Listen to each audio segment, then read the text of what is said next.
Bonsoir à tous. Bonsoir. Il est 20 h, donc on va pouvoir commencer. Déjà, merci beaucoup pour votre présence. On est très heureux de vous accueillir aujourd'hui dans ce lieu un peu atypique pour cette conférence. Comme vous le savez, au Patriote, on met en place un cycle de conférences une fois par mois. Et toujours dans l'actualité. Donc on a fait la première sur l'OTAN, parce que la situation géopolitique, effectivement, était brûlante à ce sujet-là. Et on constate que l'actualité, en termes de pouvoir d'achat des Français, en termes de pouvoir d'achat des entreprises, le prix de l'énergie qui flambe, ça va pas tenir longtemps, parce que les Français commencent à tirer la langue, les entreprises commencent à tirer la langue, et on s'achemine vers une grave crise sociale. Et donc on pense que c'est pertinent d'aborder ce sujet-là aujourd'hui. Ce sujet-là, en prenant du recul, bien sûr, en retraçant l'historique de la perte d'indépendance énergétique de la France, des choix politiques criminels qui nous mènent dans cette situation catastrophique aujourd'hui. Donc on va discuter de tout ça, et notre invité aujourd'hui, c'est Kevin Gauthier. Kevin Gauthier, il est membre du pôle d'expertise des Patriotes, il est doctorant en chimie des matériaux, et il est spécialiste des questions de politique énergétique. Donc il va nous présenter tout ça. Merci beaucoup pour ta présence, on peut l'applaudir. Merci pour l'invitation. Je vais te laisser nous présenter tout ça maintenant. Merci encore pour l'invitation et d'en faire partie pour vous présenter un peu ces enjeux de politique énergétique, de savoir aussi comment on en est arrivé là. Mais juste avant, on parle beaucoup d'énergie à la télé, les chaînes d'infos ont que ce mot en bouche. Mais qu'est-ce que c'est l'énergie? Parce que bon, est-ce qu'on sait vraiment le définir? En fait, ça vient du latin, mais ça on s'en fiche un peu. Ça veut dire force en action. Et en fait, tout est dans le mot. Ça veut dire quoi, force en action? Ça veut dire, et c'est la définition du dictionnaire, c'est la capacité d'un corps ou d'un système à produire un travail mécanique ou son équivalent.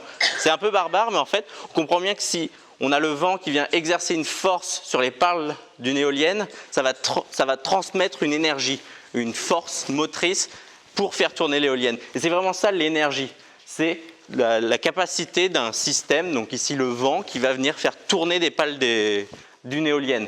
Où il y a plein d'autres sujets aussi, pour un moteur et tout. Et donc, il y a quelque chose aussi qui est fondamental, c'est qu'en physique, et donc partout ailleurs, on ne peut pas créer de l'énergie, on ne peut pas en détruire. Donc déjà, quand on parle de sobriété énergétique, quand on parle d'économiser de l'énergie, c'est du bullshit, ça veut rien dire. Parce qu'on ne peut pas en créer, on ne peut pas en détruire. C'est juste savoir mieux les transformer. C'est-à-dire, si vous allumez votre radiateur électrique, il va produire de la chaleur, une énergie sous forme de chaleur, mais nous on ne veut juste pas la perdre, donc là c'est des déperditions de chaleur, mais donc il faut mieux isoler notre maison, c'est tout. Mais en soi la chaleur elle va juste partir dehors, elle ne va pas se perdre. Faut vraiment comprendre ce principe de création-destruction d'énergie qui est impossible, parce que sans ça en fait on passe à côté du sujet. Donc en réalité, tout ce blabla des médias là, à nous dire économie d'énergie, là le changement d'heure, là, c'est ce week-end, est-ce que ça fait des économies? Ça n'a aucun sens, c'est juste être plus efficace, avoir des systèmes énergétiques qui sont plus efficaces. Donc transmettre du vent et l'éolienne tourne plus vite, de façon plus efficace, là ça a des vrais enjeux. Avoir une énergie nucléaire qui produit de la chaleur, comme beaucoup de centrales, le but, c'est que toute cette chaleur serve à faire tourner la turbine, puis l'alternateur et la turbine. Et donc, tout ça, c'est des enjeux de rendement énergétique, pas des enjeux d'efficacité, de création d'énergie ou autre. Donc, si on a déjà ça en tête, on va pouvoir avancer ensemble. Et donc maintenant, l'électricité, je l'ai un peu appelée l'or invisible, déjà parce qu'on ne la voit pas, et de demain parce que en fait, ça va être la vraie bataille de demain. Déjà, il faut comprendre que l'électricité, ce n'est pas de l'énergie, c'est une forme d'énergie. On peut aussi la produire. Ça, on y arrive évidemment dans les centrales thermiques, les centrales nucléaires. La petite dynamo du vélo, c'est de la production d'électricité. Mais elle se transporte dans les câbles électriques. Par contre, elle ne se stocke pas. Elle ne peut pas se stocker l'électricité par définition. Même pas dans des batteries. Dans des batteries, c'est de l'énergie dite chimique. Et donc en fait, déjà, il y a des conversions d'énergie. On va perdre de l'énergie rien qu'en la stockant dans des batteries. Alors on va perdre 20% d'énergie. Mais 20% mis bout à bout, ça peut être énorme. C'est pour ça, déjà, l'histoire des batteries, ça peut être aussi problématique pour cela. Il y a encore plein d'autres raisons. Mais il faut bien aussi avoir en tête que ça ne se stocke pas. Et puis en plus, l'électricité qu'on consomme là actuellement, elle est produite instantanément. C'est-à-dire qu'elle est transportée de la centrale, on va dire nucléaire en France, au vidéoprojecteur actuellement, de façon instantanée, et elle est consommée instantanément. C'est-à-dire qu'on ne peut pas faire de stock d'électricité, il n'y a pas de délai. Donc pour la production d'électricité en France et dans le monde, il faut être capable de prédire la consommation des Français pour éviter justement ces phénomènes de blackout, de coupure d'électricité. Mais on ne peut pas en surproduire non plus. Si on en surproduit, c'est du gâchis. Donc là, ça ne sert à rien. Et donc, comme je vous l'ai dit, il y a tous les moyens de production d'électricité en France, sauf une exception, les panneaux solaires, fonctionnent sur le même principe. C'est un fluide, ou donc de l'air chaud souvent, qui va faire tourner des pales d'une turbine, puis un alternateur avec des aimants, et ça va produire de l'électricité. C'est comme ça que fonctionnent toutes les centrales thermiques, les centrales nucléaires, sauf le panneau solaire, c'est un peu plus complexe, plus physique, je ne veux pas en parler. Ce qui va changer, c'est juste ce qui met en mouvement la turbine. Donc pour des pales d'éoliennes, c'est juste le vent, mais pour une centrale, que ce soit thermique, nucléaire, donc centrale thermique, j'entends combustion du gaz, combustion du pétrole ou du charbon. Ce qui va changer, c'est juste, on fait chauffer de l'eau, et c'est le principe d'une cocotte minute. Le fait de la mettre sous pression va faire transférer un travail qui va mettre en mouvement la turbine, et ensuite, ça va faire fonctionner l'alternateur. Et donc, souvent, on fonctionne par principe de chaleur, parce que c'est beaucoup plus facile à faire fonctionner. Et donc, c'est ce principe-là, c'est de la transformation de la chaleur vers la turbine qu'on nous demande d'économiser. Mais ça, on en est tous incapables. Et donc là, c'est plutôt le rôle de l'ingénieur de savoir comment augmenter de façon efficace ces rendements de conversion entre la chaleur produite par un réacteur nucléaire et sa production d'électricité. Ou l'éolienne, ce qui est encore pire au niveau rendement. Mais on nous demande aussi d'en produire toujours plus. Et c'est ça la problématique. Pourquoi ? Parce que là, d'ici 2035, je vais en revenir juste après, il y aura interdiction de vendre des véhicules thermiques et hybrides en Europe. Donc ça veut dire véhicules électriques, on n'a plus trop de choix. Ou le vélo, sinon. Mais ça veut dire qu'il va falloir produire de l'électricité. Comment ? Avec quoi ? On nous dit déjà cet hiver, il va falloir se serrer la ceinture, baisser le chauffage à 19 degrés, mais les véhicules électriques, ils vont faire comment, quoi ? On nous parle aussi beaucoup d'hydrogène. On nous promet le ciel avec l'hydrogène. C'est un peu plus compliqué que ça, parce que pour fabriquer de l'hydrogène, on peut utiliser du pétrole. Je ne sais pas si les écolos sont au courant, mais 96% de l'hydrogène, de la production mondiale de l'hydrogène, c'est du pétrole, c'est du gaz, c'est du méthane. Il n'y a que 4% dit hydrogène vert, c'est avec de l'électricité et de l'eau. Mais ils ont peut-être oublié ça. Donc enfin, il y a toujours une question d'échelle, c'est-à-dire à notre échelle, à l'échelle de la maison, on va nous vendre du logement autonome, super passif, avec de l'isolation à fond, etc. Mais ça, c'est valable pour une maison, mais pour l'ensemble d'un pays avec 40 millions de foyers, ça ne tient plus déjà. La même chose, ça c'est un exemple en Vendée de production de l'hydrogène dit propre. Ça c'est vraiment leur plaquette de communication en Vendée. On va utiliser des éoliennes qui sont en Vendée, des barrages hydrauliques, du photovoltaïque, on va créer de l'hydrogène là avec de l'eau. On fait passer de l'électricité dans l'eau, ça produit de l'hydrogène, de l'oxygène qu'on relâche dans la nature. Ça, il n'y a pas de souci là-dessus. Et on va faire de la mobilité douce, vous voyez, une mobilité décarbonée, voilà, même un paquebot à hydrogène, ce qui n'existe pas encore aujourd'hui, mais c'est complètement utopique. Ça, c'est bien aussi, mais à l'échelle d'une paillasse de labo, à la rigueur, à l'échelle d'une petite ville de 20 ou 30 000 habitants. À l'échelle d'un pays, c'est impossible. On ne peut pas faire ça. Si vous n'avez plus de vent, vous le produisez comment, votre hydrogène ? Si vous n'avez plus de soleil, vous le produisez comment, votre hydrogène ? Et ça, en réalité, ça arrive souvent, qu'il n'y ait plus de vent et plus d'hydrogène. Là, ici, vous avez, alors c'est un peu technique, mais vous avez la production d'électricité, si vous la rangez au cours du temps. En fait, au bout de 80% de la production annuelle d'électricité d'origine éolienne, elle est fabriquée en seulement 6 mois de l'année. Donc, ça veut dire que les 20% restants ici, vous avez 6 mois pour les produire. Mais il y a une disproportion énorme. C'est encore pire pour le solaire.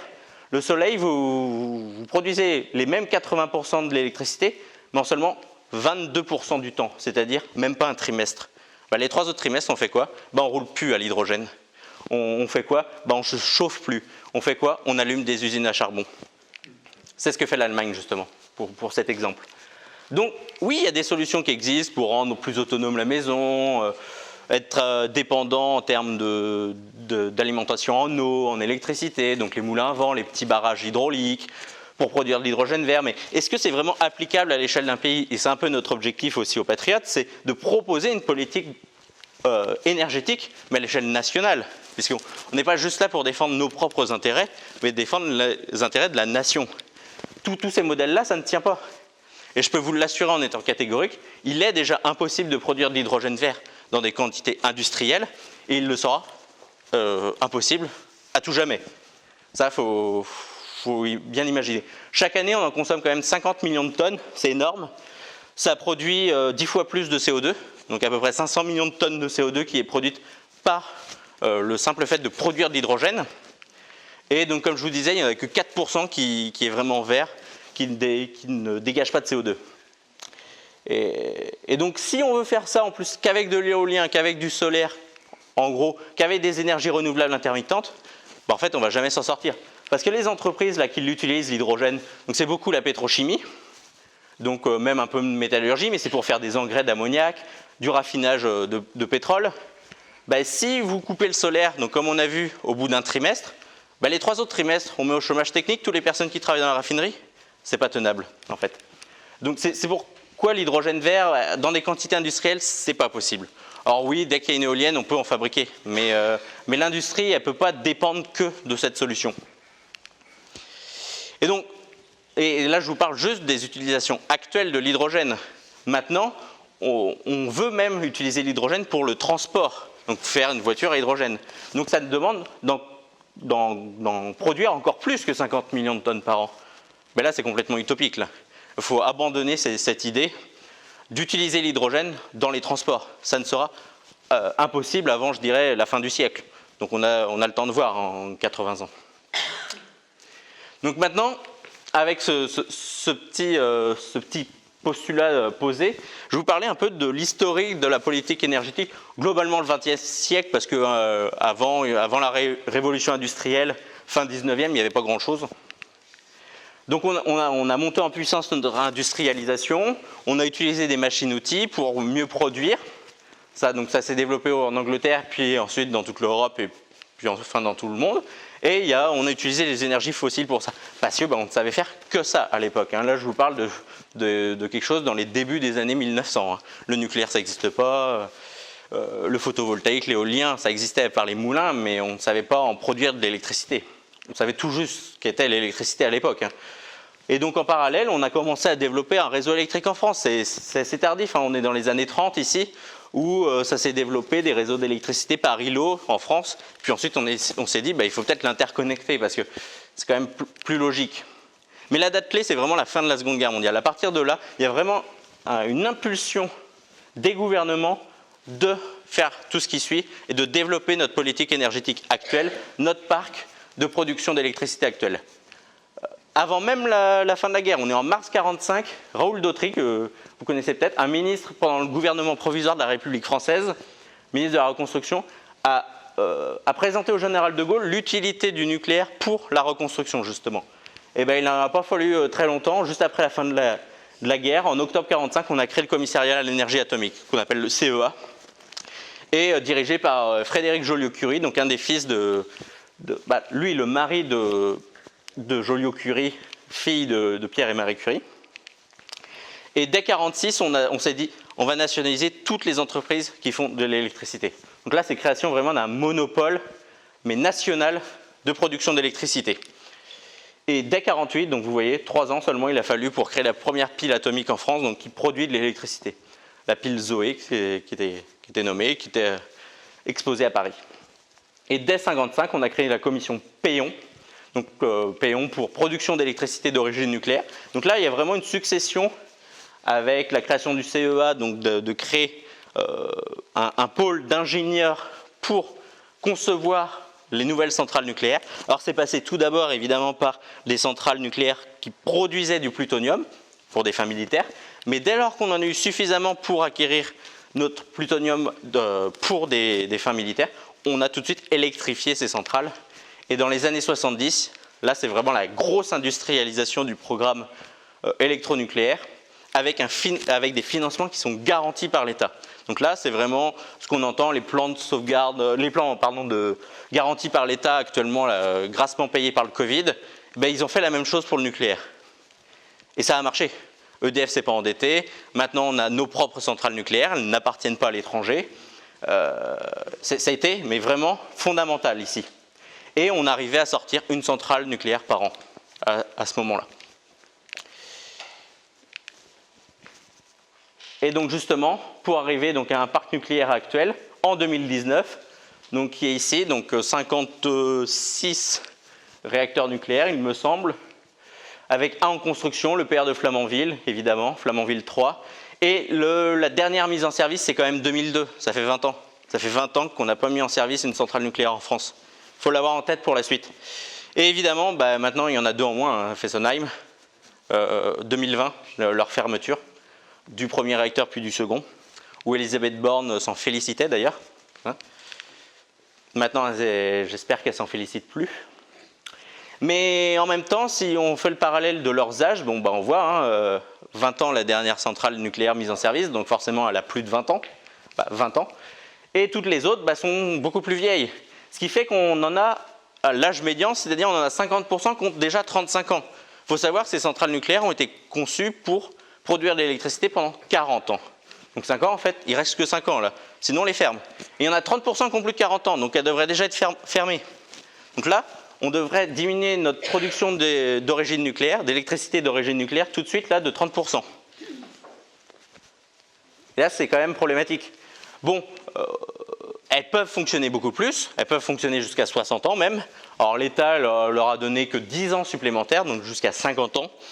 Mais il faut vraiment leur donner beaucoup plus que 10 ans et même 20 ans pour déjà se laisser le temps d'en construire, j'en parlerai juste à la fin. Mais maintenant, un petit point de savoir comment on est vraiment fourni en électricité. Parce que, et là, c'est vraiment le point clé. On va voir le rôle de l'Union européenne là-dedans. Et c'est pas que du beau. Dans les années 90, comme je vous ai dit, donc juste à la fin de la Seconde Guerre mondiale, on a nationalisé toutes les entreprises qui fournissaient de l'électricité. Et donc EDF était encore un monopole national dans les années 90. Sauf que, et donc fournisseur unique, il n'y avait pas d'autres Engie et compagnie, qui produisaient et qui vendaient à ses clients. Donc ils étaient libres de fixer le prix comme ils voulaient. Évidemment, comme c'était national, il y avait une main de l'État aussi dedans pour savoir quel prix il fallait mettre, sachant que maintenant les réacteurs nucléaires, à cette époque-là déjà, étaient largement autofinancés. Mais années 90, même un peu plus, 96, plusieurs directives européennes, je ne vous les ai même pas mises parce qu'il m'aurait fallu 3 jours pour toutes vous les dire, plusieurs directives européennes pour libéraliser le marché de l'électricité. Ça veut dire quoi? Ça veut dire vente d'EDF à du privé. Donc dès les années 96, puis 2003, et il y a eu la loi NOM en 2009 ou 2010, je crois, qui elle a créé l'AREN, donc l'accès régulé à l'énergie nucléaire historique, qui en fait vend, donne même plus que vend de 100 TWh, donc quasiment 1/5 de notre production annuelle d'électricité aux fournisseurs alternatifs. Et donc août 2004, on a transformé EDF en EPIC, donc un établissement public à intérêt national, industriel et commercial, voilà, merci, à une SA. Donc là, c'est vraiment une privatisation. EDF est française encore, mais a été privatisée à hauteur de 15 à 20%. Il y a eu après beaucoup de changements, mais là, dernièrement, on était un peu plus de, je crois qu'on était à 18% de privatisation juste avant le rachat de toutes les parts des actions. Annoncé, mais non réalisé encore. Et donc vraiment les objectifs des directives de l'Union européenne, là, c'était vraiment de libéraliser le marché français, de l'incorporer dans un marché unique européen et de faire jouer la concurrence. Faire jouer la concurrence pour soi-disant baisser les prix. On le voit actuellement, ça marche super bien. Et donc pour cela, ça veut dire vendre des centrales de production à des organismes privés. Alors quand je dis centrales de production, ils n'ont quand même pas été jusqu'à vendre nos centrales nucléaires. Encore heureux. Mais par contre, les barrages hydrauliques, oui. Les éoliennes qui s'implantent actuellement, ce n'est pas la propriété de l'État, c'est la propriété d'organismes privés. Et donc, comme je vous le disais, le marché donc, de l'ARENH donnait 100 TWh à 42 € du mégawattheure, qui était valable dans ces années-là, mais qui est absolument plus, parce que maintenant l'électricité, je vais vous le montrer juste après, est rendue à 500-600 € du mégawattheure. Donc en fait, évidemment que les fournisseurs d'énergie alternative se servent grassement dans ce paquet-là. Donc justement, l'évolution du prix de l'électricité depuis 2001, vous avez l'ARENH ici en pointillé. Donc on voyait que déjà pendant le choc de la crise mondiale, c'était déjà très mauvais. Et vous avez en vert, j'ai même pas pu le mettre sur le graphe parce qu'il commence à 20 € le mégawatt et le tarif régulé d'EDF en 2022, qu'on appelle le TRV bleu, il est à 17,4. Mais sauf qu'il n'y a même pas le graphique, il est dans les dates en fait. C'est problématique. Mais donc on voit toute cette hausse là, on est quasiment à 500 maintenant, euros du mégawattheure, et encore c'est au 1er août 2022, je crois que maintenant on est un peu plus. Toute cette hausse, les fournisseurs d'énergie alternative se servent de l'ARENH. Mais EDF, eux, sont obligés de le facturer à 17 €. Mais sauf que eux l'achètent à 500 sur le marché, parce que c'est un marché économique, je vais vous le montrer juste après. C'est un marché de trading, et donc vraiment purement libéral. EDF achète son électricité aux alentours de 300-400 €, mais ils sont obligés de leur vendre à 17 €. C'est la loi qui impose ce tarif-là. Donc en fait, c'est une pure escroquerie. Et la différence, évidemment, c'est nous qui le payons, hein. Je pense que vous vous en doutiez.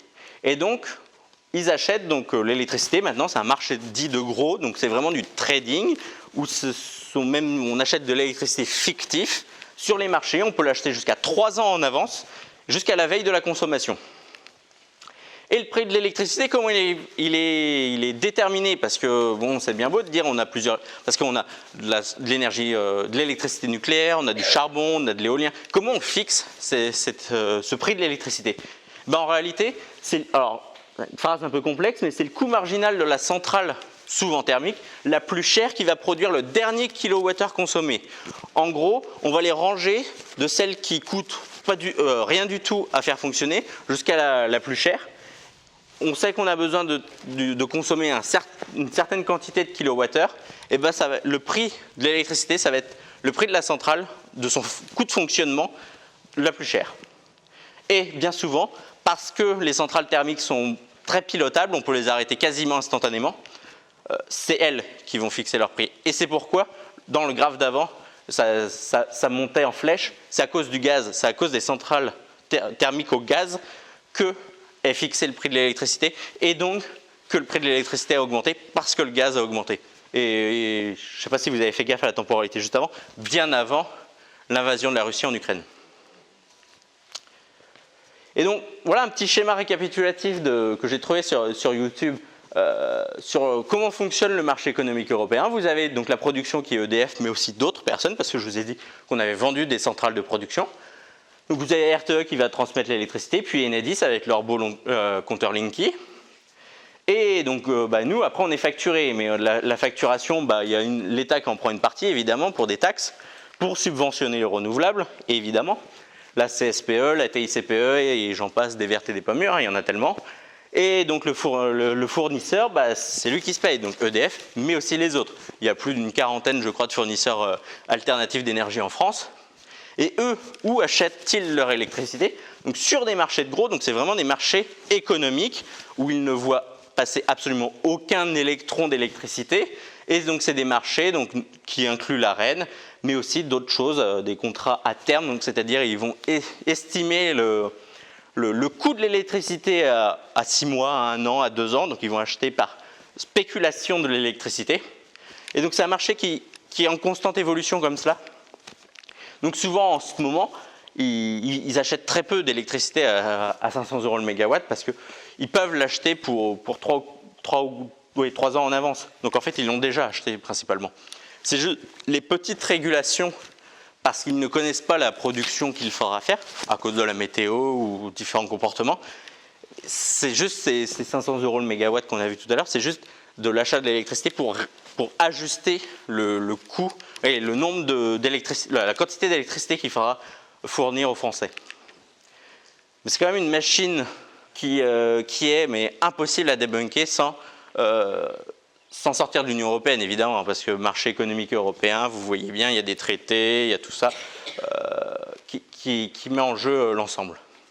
Et maintenant, on a des membres de l'Union européenne, nos chers amis, qui nous mettent des bâtons dans les roues. Alors là, c'est la Commission européenne. Ils nous interdisent de vendre des véhicules neufs, des véhicules à moteur thermique, donc hybrides compris, dès 2035, donc pour du neuf.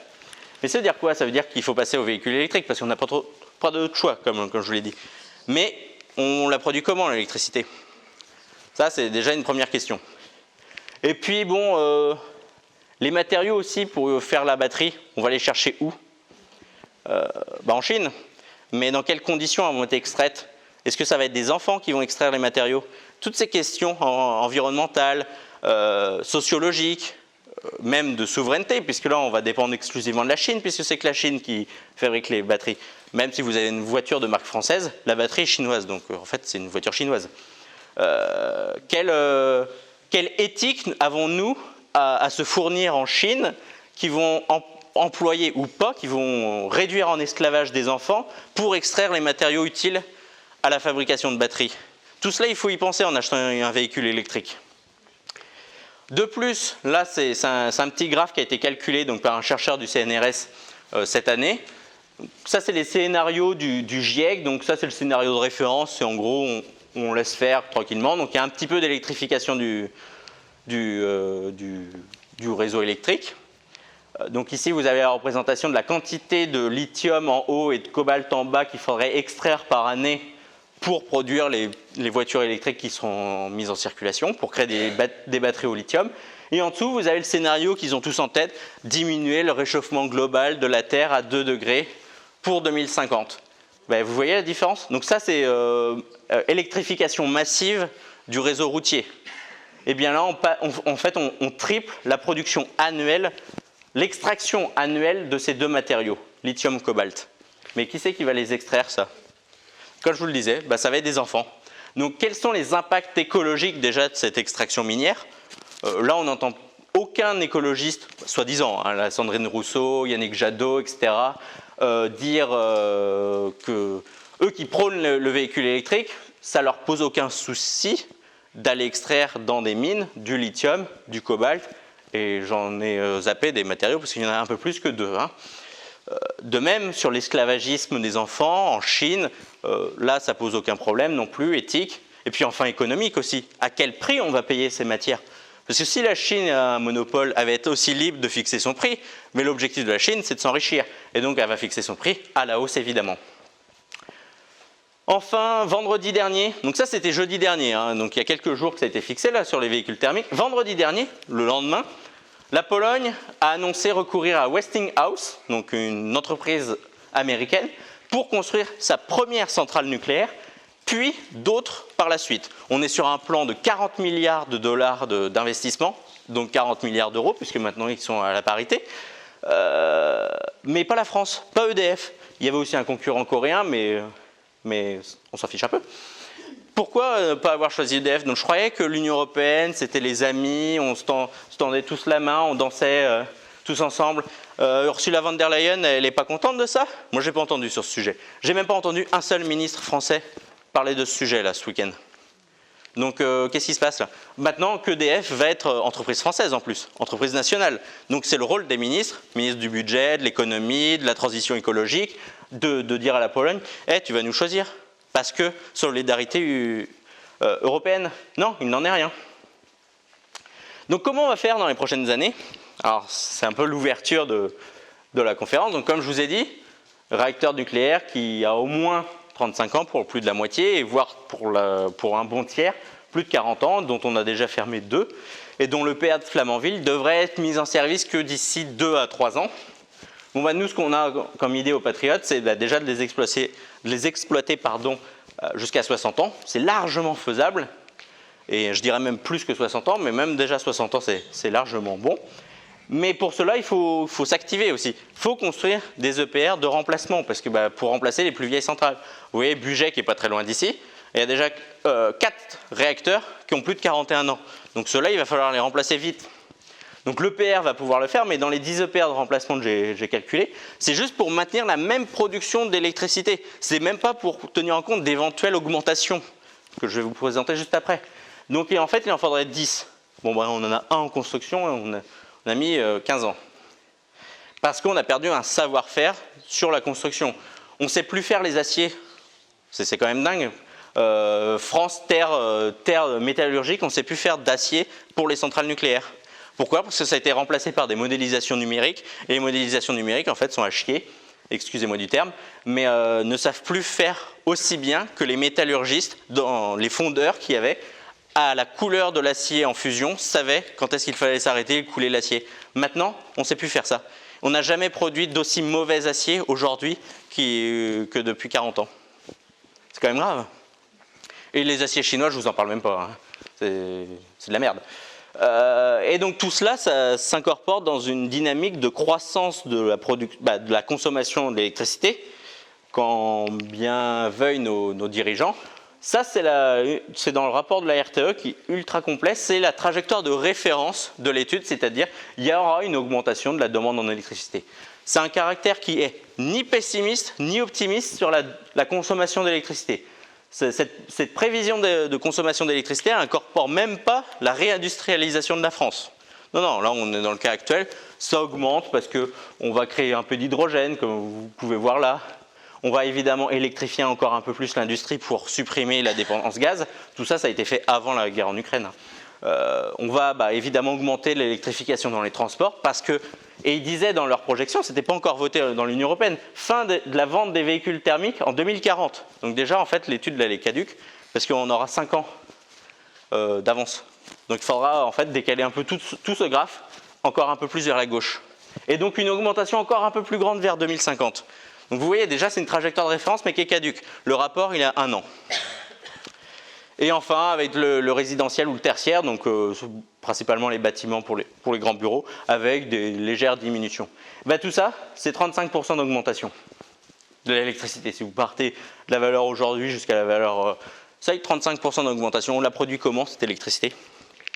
Donc moi j'ai fait le calcul, c'est 35% d'augmentation, c'est 14 EPR type Flamanville qu'il faut ajouter. Mais c'est 10 plus 14, c'est pas 10 plus 4, c'est bien 14. Je ne sais pas si vous avez entendu parler, il y a un parc éolien offshore qui a ouvert au large de Saint-Nazaire là, récemment. La puissance installée, c'est un tiers d'un EPR. Donc en fait il faudrait ce parc offshore multiplié par 14, multiplié par 3, je vous laisse faire le calcul, pour combler ce vide. Là. Donc en fait, vous entourez toute la France de parcs éoliens offshore. Mais en plus, ça c'est la puissance installée. Les éoliennes offshore sont très peu rentables. Il faut diviser quasiment par 2 la puissance réellement produite. Donc en fait, vous multipliez dans la grande multiplication par 2 le nombre de parcs éoliens offshore qu'il faut faire. En fait, on voit bien que l'éolien offshore, ça ne peut pas le faire. Même si on augmente leur efficacité, leur puissance installée, on n'arrivera jamais autant qu'avec 14 EPR, 14 EPR, je vous parle de 14 réacteurs EPR. Sur un seul site, comme à Bugey par exemple, il y en a 4, on pourrait déjà en mettre 4. Ça ne changera pas grand-chose. Donc ça, c'était un peu ma conclusion pour vous dire, voilà, on n'a pas beaucoup de solutions pour envisager les pires scénarios. Parce que sinon, le pire scénario, c'est qu'on ne consomme plus du tout d'électricité, mais on vit dans le noir, on retourne au XVIe siècle. Je ne pense pas que c'est le modèle que tous veuillent ici et même tous veuillent dans le monde. Donc il va falloir combler ce gap. Et donc on ne va pas avoir le choix que de lancer des gros programmes de production d'électricité d'origine nucléaire pour faire tout ça. Mais ça nous laisse très peu de temps, hein, parce que là il y a 30 ans. Hein, et encore, on avance. Hein, donc on a 30 ans en fait pour le faire. Donc voilà, c'était mon ouverture pour vous dire il va falloir construire des EPR pour subvenir tout ça et pour juste pas avoir se serrer la ceinture et ne pas vivre aujourd'hui à 19 degrés, demain à 16 et en 2050 à 8. Quoique ça se réchauffe, donc peut-être qu'il n'y aura pas besoin.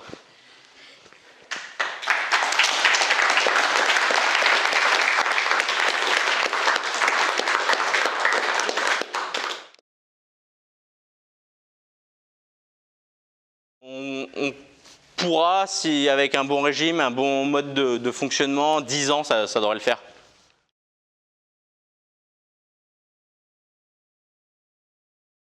Un EPR, ça permet de remplacer 2 à 3 réacteurs nucléaires, même 3 à 4, je dirais même, réacteurs nucléaires. Parce que les premiers, les plus anciens, étaient beaucoup moins puissants pour fournir l'électricité. Et donc oui, on peut en remplacer plus. C'est pour ça, il en faut aussi beaucoup moins, parce qu'on a 50 et quelques réacteurs nucléaires en France, 56 il me semble, ou 54 après Fessenheim, j'ai plus le chiffre en tête. 10 suffisent à juste les remplacer pour moins les faire, pour les renouveler, les rajeunir. C'est pour ça, donc on voit, c'est bien 1 pour 4, à peu près 1 pour 5. Ça suffit.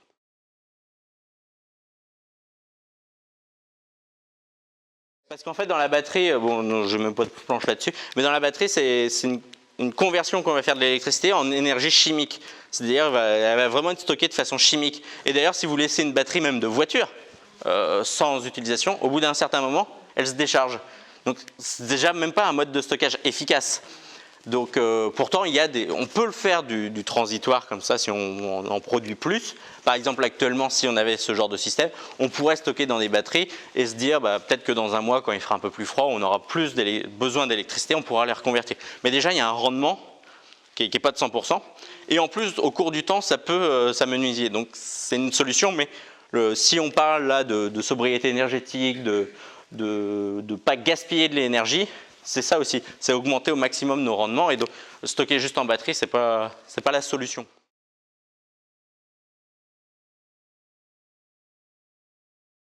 Il y a Flamanville qui se termine d'ici 2 à 3 ans, je crois, 2024, c'est prévu, fin 2024. Sauf nouvelle aléa, normalement ça devrait aller, d'après les informations que j'ai. Mais et ensuite, Macron a fait une grande conférence au Creusot, etc., il y a maintenant un peu plus d'1 an. Il a annoncé 7 EPR, mais c'est tout. Voilà, on en est actuellement. Je crois qu'il y a un projet de loi qui va arriver quand même début du mois prochain. Là, demain, c'est le mois prochain, donc je peux encore le dire. Donc début novembre, il y aura un projet de loi pour planifier peut-être tout ça, mais j'attends de voir ce qui va être dit. C'est pas dit. Mais pour le moment, c'est statu quo. Pour le moment, il y a un seul réacteur EPR en construction. Les autres ne sont pas encore prévus. On ne sait pas où, on ne sait pas quelle date, quelle échéance, par qui, parce que EDF, comment ils vont faire. On leur a reproché de transformer leur personnel en personnel de maintenance et pas en personnel de constructeur de centrales nucléaires. C'est pour ça aussi que le PDG d'EDF s'est bien fait limoger comme il faut il y a quelques mois là. Et donc c'est pour ça, ils n'ont même peut-être pas le personnel pour construire les centrales. Donc ça va. Ouais. En Finlande aussi, il y en a, alors je ne vous prononcerai pas le nom de la ville parce qu'il est imprononçable, mais oui, ils en ont lancé un là, il y a 3 semaines je crois, en Finlande, et ça fonctionne très bien. En Chine aussi, il y en a 2, il me semble, en Chine qui fonctionnent. Et celui du Royaume-Uni, je crois, a un peu de soucis. Je crois qu'ils ont arrêté de le mettre en route, mais ça va vite revenir. En soi, c'est pas et j'avais 2-3 planches là-dessus, il me semble, c'est pas la technologie EPR en soi qui pose problème. Les problèmes de Flamanville, c'est pas parce que la technologie, il n'est pas construit, donc on ne peut pas juger la technologie. C'est juste qu'on ne sait plus faire de bonne soudure sur les cuves. C'est plus parce qu'on ne sait plus faire de bons aciers.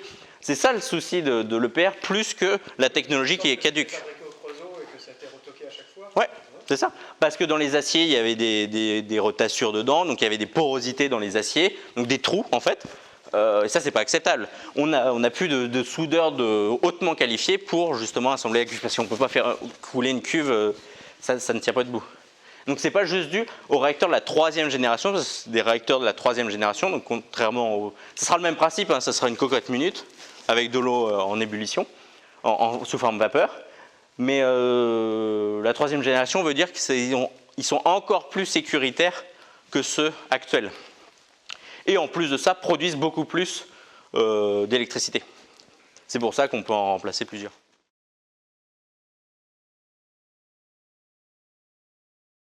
Regardez ce graphe. Là-dedans, il y a Fukushima, il y a les 3 accidents nucléaires majeurs de ces 50 dernières années. Si vous rapportez la quantité d'électricité qu'ils ont produit, c'est beaucoup moins que le charbon, que le pétrole, que le gaz, que même la biomasse.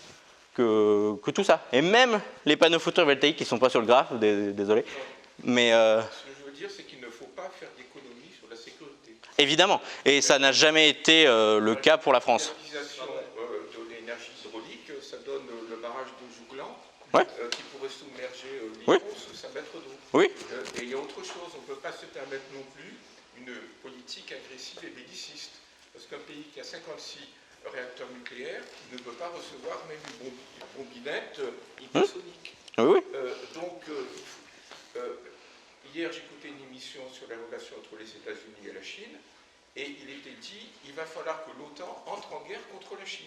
Alors on ne peut pas à la fois demander aux Chinois de nous fournir des batteries, et en même temps vouloir entrer en guerre contre la Chine. Exactement. Là, c'est une autre thématique, ça rejoint presque la thématique de la conférence précédente. Mais oui, il ne faut pas jouer avec le feu. Attention.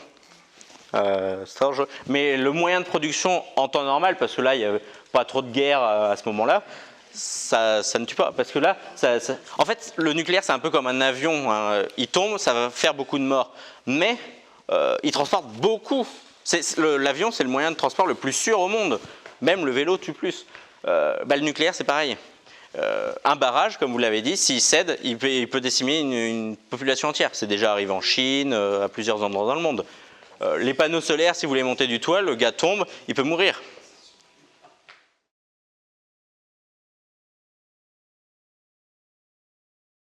Et ça, c'est le projet Astrid, les projets des réacteurs de 4e génération, dont je n'ai pas de planche ici.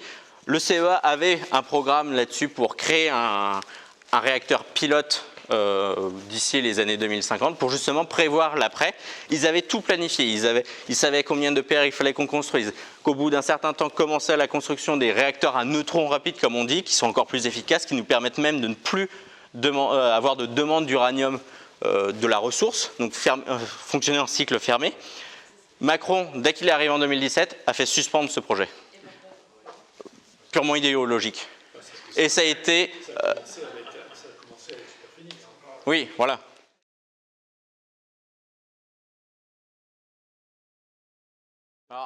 C'est aussi un autre sujet. Donc pour résumer, le projet ITER, c'est en fait faire, grossièrement, je vais simplifier, ce qui se passe dans le Soleil. C'est-à-dire on va faire fusionner, parce que là c'est de la fission, donc on casse des noyaux atomiques, là on va en assembler ça produit encore plus d'énergie. ITER fonctionne très bien, il se développe très bien, même avec le Covid, ils ont eu un peu de retard, mais ça se passe très bien. Dans mon labo, il y en a plusieurs qui travaillent sur le sujet d'ailleurs. C'est un bon projet. Alors il faut savoir que ITER à Cadarache, donc pas très loin d'ici au final, un petit peu, mais c'est un projet expérimental. Il n'a pas pour vocation de créer, de distribuer de l'électricité en France, ni même en Europe. C'est absolument pas prévu. C'est juste un projet expérimental d'une grandeur assez conséquente, très industrielle, pour voir si la technologie fonctionne bien. Parce qu'on arrive à en produire à l'échelle laboratoire. On a souvent vu passer des articles en disant oui, la Chine a réussi à créer un mini-soleil dans leur labo, etc.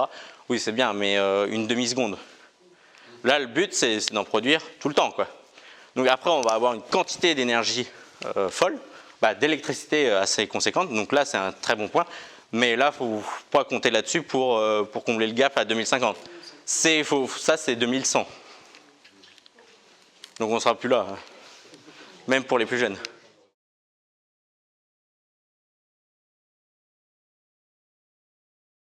Alors, il y a une entreprise en France, je ne sais plus comment elle s'appelle, qui fait ce qu'on appelle des petits réacteurs modulaires. Donc, c'est genre 1/5 d'un réacteur classique qu'on a actuellement. Voilà, c'est ça, ce qu'on appelle les SMR en anglais, les Small Modular Reactors. Il y a une entreprise en France qui fait ça, mais on n'a pas encore le régime industriel pour le produire. Par contre, ça permet de réduire les coûts, parce que là, on peut les produire en série, quoi. Comme les avions, on les produit en série et basta. Alors, il y a une entreprise américaine qui sait en faire. Il y a en Russie, ils ont quand même un réacteur sur barge, parce on peut même les mettre sur mer. En Russie, il y a 2 réacteurs sur barge modulaires comme ça. Mais en France, on est en train d'en développer. Ils utilisent en fait la technologie des réacteurs nucléaires dans les sous-marins pour produire comme ça en atmosphère confinée. Là, on sait très bien faire là-dessus, avec Naval Group notamment. Mais c'est une filiale de Naval Group qui produit ça. Des petits réacteurs.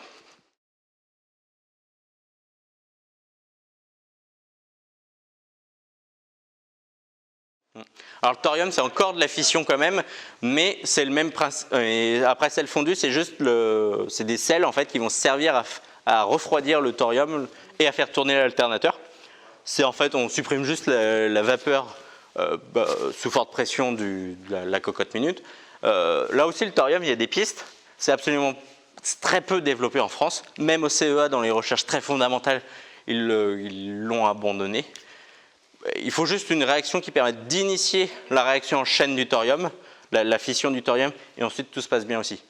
Mais c'est aussi une des perspectives qui n'est absolument pas envisagée actuellement. Mais plus loin même, dans les réacteurs à neutrons rapides, on a tout ce qu'il faut en France. En France, parce qu'il faut bien comprendre aussi que dans une centrale nucléaire actuellement, vous avez une certaine quantité d'uranium, on va dire 100 grammes.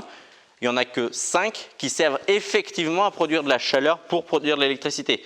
Et à la fin, on les injecte, on attend 4 ans. À la fin, il en reste à peu près 2 grammes. Donc en fait, il n'y en a que 3 grammes environ, j'ai plus les chiffres en tête, mais qui servent effectivement à produire de l'électricité pendant 4 ans. Ensuite, on sait les séparer. Ça, c'est l'usine de la Hague d'Orano dans la Manche. Et donc, on sait les réutiliser, mais pas dans un cycle infini. On peut les réutiliser 2 à 3 fois, l'uranium qui n'a jamais servi, en réalité. Après, il y a des enrichissements isotopiques, c'est un peu complexe, mais qui permettent plus de les utiliser à bon escient. Avec les réacteurs à neutrons rapides, donc c'est la 4e génération, c'est notamment avec des réacteurs à sel fondu, c'est ce qui existait auparavant avec Superphénix, etc. dans les années 80. On sait utiliser les 95 grammes d'uranium restants. Donc là, en fait, on a une source d'énergie qui est mais incommensurable. Et en France, comme en plus on retraite tout, on a entre 1000 et 1500 ans d'autonomie d'uranium là-dessus. Il faut juste développer le projet. Et Macron l'a fait arrêter en 2017. C'était le projet Astrid. C'est encore pire ce que j'ai vu sur Superphénix, c'est qu'ils avaient détruit les archives. Oui. Oui. Hein. Ils avaient ouvert les locaux et les Hippolos qui est venu avaient détruit les archives. Oui. Hein. Ah, bah là, c'était clairement politique. C'est comme l'idéologie allemande à ne plus avoir recours au nucléaire. Et là, ils se disent « Ah, on va peut-être se la garder encore 1 ou 2 ans, la centrale, parce qu'on n'a plus de gaz, quoi. » Mais là, sinon, on les fermait, quoi. Bah, les Allemands fermaient leur centrale, là.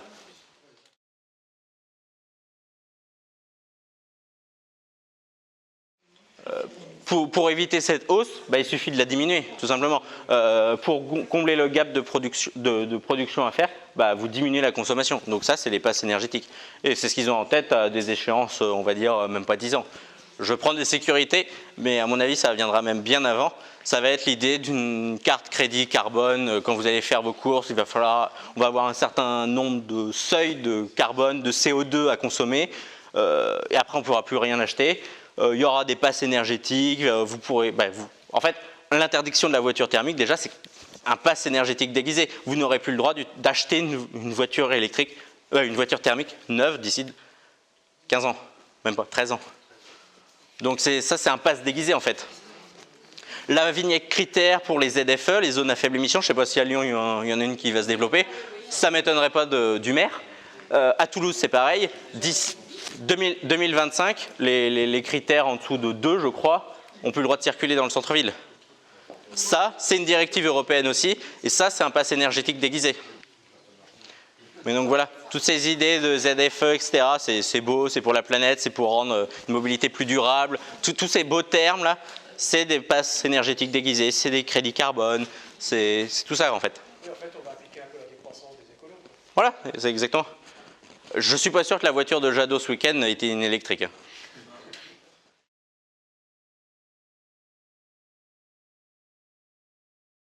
ben là, je ne sais pas pourquoi ils font ça.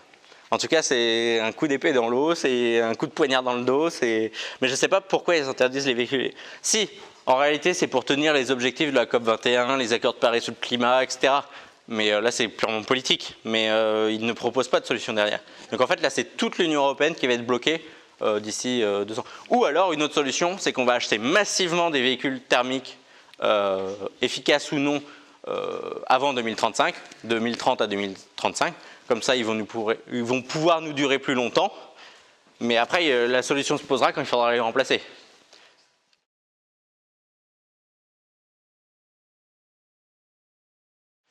Ça c'est pareil, ça c'est se cacher derrière des idéologies. Pourquoi on ne s'en prend pas aux Chinois non plus, qui représentent 10 à 15% des émissions globales de CO2 ? Ouais, mais eux, ils revendiquent le droit de polluer. Ouais, ben pourquoi pas nous ? Alors peut-être parce qu'on l'a fait historiquement et donc il y a un devoir de moralisation. Ils sont 1,4 milliard. Oui, mais même rapporté, ils produisent. Qui consomment, qui brûlent, il faut être cohérent. Même s'ils prennent 15% Ouais. En plus là-dedans, parce qu'on est bon client quand même, on émet quand même très peu de CO2, mais c'est vrai, on fait produire des choses en Chine. Est-ce qu'il ne faudrait pas qu'on le mette à notre compte aussi tout ça? C'est des questions aussi à se poser. Donc aussi cette réflexion à avoir de est-ce que ce système hyper mondialiste d'aller produire à l'autre moitié de la planète, est-ce que ça tient debout encore aujourd'hui, même pour des enjeux climatiques? Voilà. Donc une des autres solutions aussi, c'est la réindustrialisation évidente, c'est le réemploi, la réutilisation des objets, même juste peu usagés, la réparation des machines, des appareils électriques, etc. Notre but aussi, c'est de la sobriété, mais pas aller acheter 150 téléphones par mois, quoi. Il y a aussi cette réflexion-là à avoir. Mais là, c'est l'influence du mondialisme, de l'américanisme, à vouloir toujours consommer, surconsommer. Et ça ne peut pas tenir debout. On voit bien que de toute façon, on est un peu pris là, on est un peu dans une impasse et il faut trouver une solution. Et il y en a plusieurs. Déjà, on se libère de l'Union européenne, évidemment, comme ça, on retrouve notre marché économique européen, il devient français. EDF redevient monopole mondial, français. Il pourra fournir l'électricité comme bon lui semble. On arrête l'Arenh parce que c'est une absurdité sans nom. On construit notre propre centrale nucléaire. On en exporte s'ils veulent, mais bon, les Polonais, a priori, ne sont pas chauds. Mais bon, on trouvera d'autres clients. Et puis voilà. C'est tout ça. Et en plus, pour limiter les influences de passe énergétique, passe carbone, crédit carbone, comme vous l'appelez comme vous voulez, c'est se recentrer, arrêter l'hypermondialisation, arrêter de signer des traités de libre-échange avec l'autre bout du monde. Voilà. En fait, c'est une vision globale. Là, on sort même de l'énergie en réalité. C'est une vision globale qu'il faut déconstruire. Donc, au lieu de déconstruire les hommes comme Sandrine Rousseau le veut, déconstruisons l'hypermondialisme actuel. Donc en gros, si j'ai bien compris, il nous faut 12 EPR pour remplacer le parc et 14 pour... Ouais, 10 pour le remplacer, un peu moins, tu vois. Et 14 pour ça. Donc ça fait 24.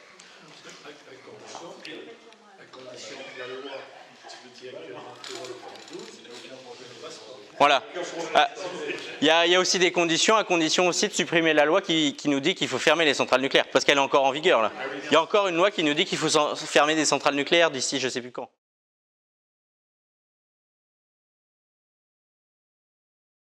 Alors, moi j'avais pas fait les calculs sur l'hydrogène, j'avais fait sur le véhicule électrique, j'avais pris des données un peu bateau.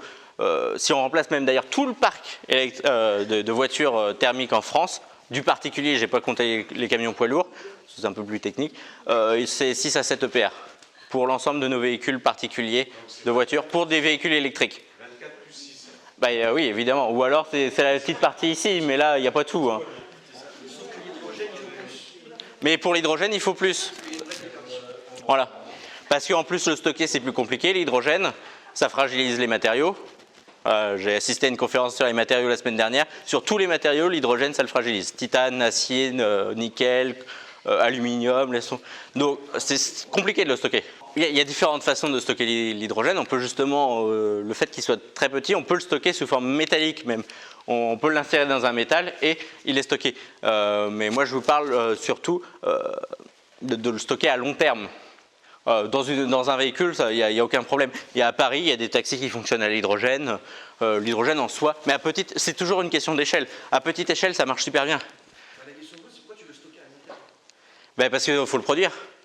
Donc il y a forcément à un moment donné, on est obligé de le produire. C'est comme le pétrole, on le stocke. Après, c'est quoi ce que tu appelles long terme? Long terme, ça peut être 6 mois, 1 an. Le pétrole qu'on consomme aujourd'hui, il a pu être produit il y a plus d'1 an. Bon, quoi qu'avec le Covid, ils ont eu justement des réserves qui étaient... en fait, ils amassaient du pétrole à plus savoir qu'en faire. C'est pour ça que le pétrole, à un moment donné, était même négatif. On donnait de l'argent pour s'en débarrasser. Mais c'est illusoire maintenant en voyant 2 € du litre. Mais voilà, il y a toujours des réserves de pétrole parce qu'en jeu géostratégique, etc., on est obligé de le stocker quand même. Ah oui, mon avis sur l'hydrogène. En soi, c'est possible. Mais là, dans les visions actuelles, c'est quand même compliqué, quoi.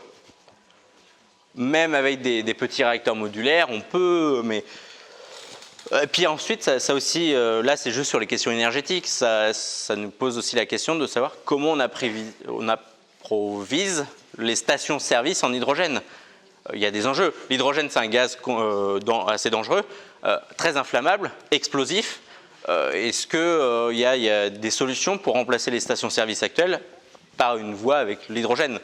Donc il y a beaucoup de questions là-dessus. Soit on le stocke, soit on fait des pipelines d'hydrogène. Mais bon, il y a des avantages et des inconvénients surtout. Avec quoi on produit l'hydrogène? Actuellement du pétrole et du méthane, à 96%. Hein? Ah oui, là on tourne en rond. Par contre, on peut le produire avec de l'eau, mais là il faut de l'électricité. Mais voilà, s'il n'y a plus d'eau, s'il n'y a plus d'électricité, et en plus il faut une bonne quantité d'électricité pour produire de l'hydrogène avec de l'eau, par électrolyse de l'eau, il faut en produire beaucoup, quoi. Si vous avez votre éolienne qui s'essouffle un peu, qui tourne un peu moins vite, votre hydrogène, vous n'allez pas réussir à le produire. Non, on n'a plus rien. Alors pourquoi envisager de fabriquer quelque chose si on n'a pas les ingrédients? C'est pour ça. Il y a aussi une grosse partie de... Je comprends pas tout. Mais je suis complètement d'accord. Et il y a une grosse partie de la recherche actuellement pour augmenter l'efficacité de ce qu'on appelle des piles à combustible qui produisent l'hydrogène et pour abaisser la quantité d'électricité minimale nécessaire pour le produire. Mais c'est compliqué, oui. Et on n'a pas la solution encore. Hein.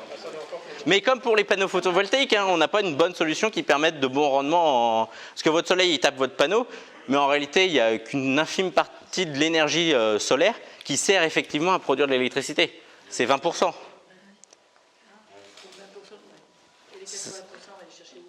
Il faut 80% de soleil en plus. Alors la nuit, c'est quand même compliqué.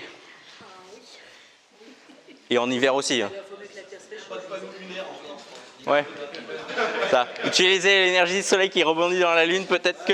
Quoique, certains panneaux solaires fonctionnent en soirée de pleine lune, ça arrive à produire un peu. C'est ridicule, hein, mais... Ouais, une fois par mois par contre. Et il faut qu'il fasse beau, hein, faut pas qu'il y ait de nuages. Moi, je voulais revenir sur un point important de présentation qui était de faire durer la durée de vie des centrales nucléaires, parce que ça repose quand même beaucoup là-dessus, donc de passer de 40 à 60, voire même 75, je crois que vous avez... Ouais, on peut même encore un peu plus, mais...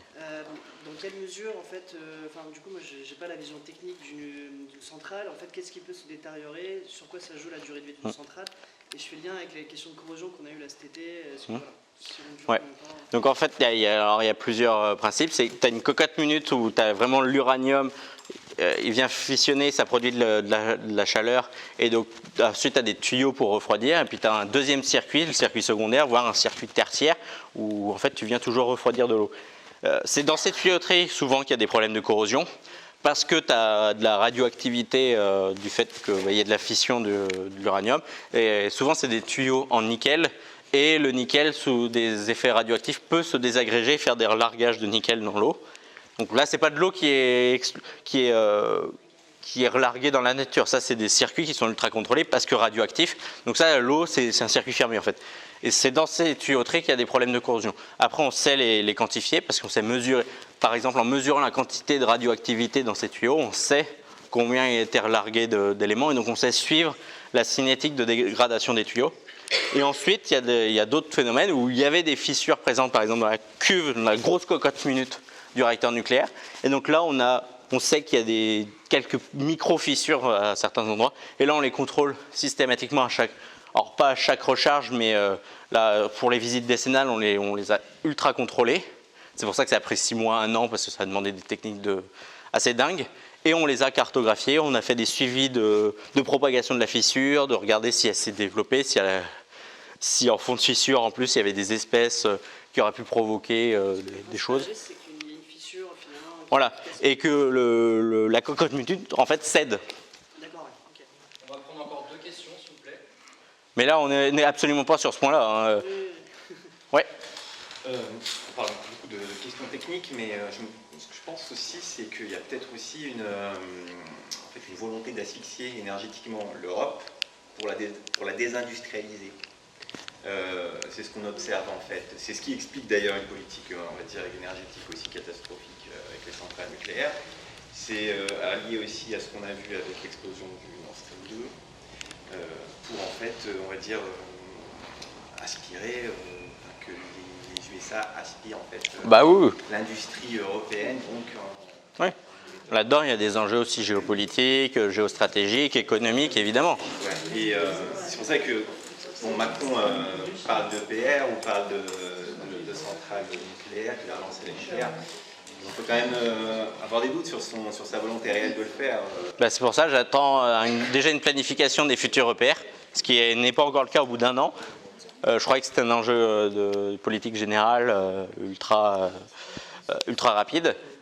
J'ai pas encore de grain à moudre là-dessus. J'attends le projet de loi pour voir ce qu'il en est. Voir si on a une planification sur les 15 prochaines années, de savoir à partir de quelle date on va construire le deuxième EPR français, etc. Pour le moment, moi, toutes les belles paroles de Macron, je les ai mises dans un tiroir. Pour ça, pour le moment, pour moi, on n'aura qu'un seul EPR en France, Flamanville 3. On va prendre une dernière question et après vous pourrez poser d'autres questions Ouais. avec un buffet. Florent, tu poses une question? Ouais, c'était est-ce que c'est pas envisageable de mettre à jour des réacteurs actuels ou c'est pas du tout concevable? Des réacteurs qui sont encore en utilisation? Etc. Parce que tu nous as parlé d'une nouvelle tech et tout, est-ce qu'il n'y a pas juste genre, c'est basique, hein, pareil, je connais rien en centrale, mais genre tu changes 2-3 pièces dans un réacteur et tout va bien, j'imagine que... C'est un peu plus compliqué, ouais. Ok, ça marche. Parce que bon, il y a de la radioactivité présente. Moi, la question à laquelle j'ai pas la réponse, c'est on a arrêté les 2 réacteurs de Flamanville. Je ne sais pas si on peut, de Fessenheim, pardon. Je ne sais pas si on peut les redémarrer. Ça, c'est une question technique. Par exemple, j'ai pas la réponse. J'aurais aimé pouvoir vous le dire, mais je ne sais pas si techniquement parlant, c'est possible. Ils en ont pas parlé pour l'instant. Non. EDF, c'est pas mouillé. J'ai quelques experts au labo, je pourrais essayer de leur tirer 2-3 verres du nez, mais